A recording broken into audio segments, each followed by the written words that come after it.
But the woman that I write about in this book is Nancy Wexler, who is this brilliant woman who essentially revolutionized the field of genetics and established this technique for finding which genes cause which diseases.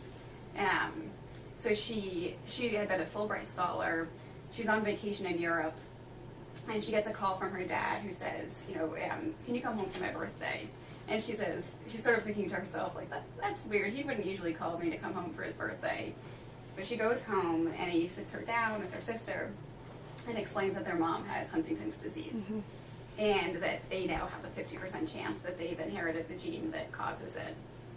And she essentially overhauls her whole life. So she ends up doing her doctoral thesis about Huntington's disease, and then she starts going on a quest. She wants to find a cure, but she realizes to find the cure, she has to find the gene. So she goes on a quest to find the gene.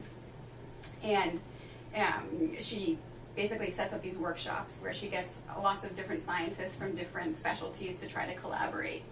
And then eventually they actually found the gene that causes Huntington's disease, and that was the first gene that was found with this technique, and then many, many more genes were found the same way. And she actually, that technology is what allows us to now do genetic testing for Huntington's disease, and she never took the test.